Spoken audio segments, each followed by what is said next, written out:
এটি একটা অভ্যুত্থান পরবর্তী সরকার, বিপ্লবী সরকার। সরকার ব্যর্থ হওয়া মানে পুরো জাতি ব্যর্থ হওয়া, দেশ আরেকটা বিপর্যয়ের দিকে যাওয়া। সরকারের সমালোচনা করা মানেই যে আমরা সরকারকে ধরছি, নাস্তানাবুদ করছি, এটা না। সরকারকে স্ট্রেংথ করার জন্যই আমরা এই ক্রিটিসিজমগুলো করছি। আমি মালদ্বীপের মামুন আব্দুল গায়ুম মিশ্র, আপনারা যারা প্রেসিডেন্ট ছিলেন, তার পরিণতির কথা স্মরণ করে দিয়ে আমার বক্তব্য শেষ করব। যে প্রশাসনিক কুতে কিভাবে তিনি তার ক্ষমতার মসনদ উল্টে গিয়েছিলেন, কিংবা মিশরে মোহাম্মদ মুরসি এত পপুলারিটি নিয়ে ক্ষমতা এসেছেন, তার পরিণতি কি হয়েছে।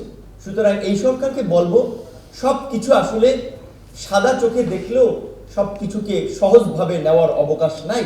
সুতরাং আপনাদের গভর্নমেন্টের শক্তি বাড়ানোর জন্য, আপনাদের স্ট্রেংথ বাড়ানোর জন্য, গভর্নমেন্টকে শক্তিশালী করার জন্য রাজনৈতিক দলের প্রতিনিধিত্ব নিশ্চিত করে জন আকাঙ্ক্ষাকে প্রাধান্য দিয়ে সংস্কারগুলো করে একটা সুষ্ঠু নির্বাচনের পথে আপনারা হাঁটুন।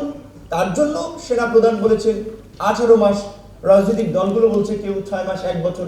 আলোচনার মাধ্যমে সেটা প্রয়োজনে 2 বছরও হতে পারে, কিন্তু সেই স্পেসটা সরকারের সাথে রাজনৈতিক দলগুলোর থাকতে হবে।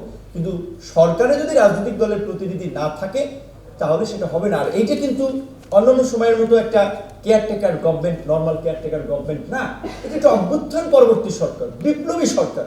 সেই সরকারের চেহারা বিপ্লবী হতে হবে। এনজিও মার্কা চেহারা দিয়ে রাষ্ট্র, এই বিপ্লবী রাষ্ট্র পরিচালনার নেতৃত্ব দেওয়া যাবে না। আমরা বারবার অনুরোধ করব, সরকার ব্যর্থ হওয়া মানে পুরো জাতি ব্যর্থ হওয়া, দেশ আরেকটা বিপর্যয়ের দিকে যাওয়া। সরকারের সমালোচনা করা মানেই যে আমরা সরকারকে ধরছি, নাস্তানাবুদ করছি, এটা না। সরকারকে স্ট্রেংথ করার জন্যই আমরা এই ক্রিটিসিজমগুলো করছি। তো আশা করি সরকার সেটি বিবেচনা করবে। সরকারের দিকে, রাজনীতিবিদদের দিকে গণমাধ্যম তার ক্যামেরাটা ধরে রাখবে, এবং আপনারা ছাত্র, যুবক, তরুণরা প্রত্যেকটি বিষয়ে কোথায় কি ঘটছে সেটি নিয়ে আপনাদেরকেও কথা বলতে হবে, আপনাদেরকেও কনসার্ন থাকতে হবে।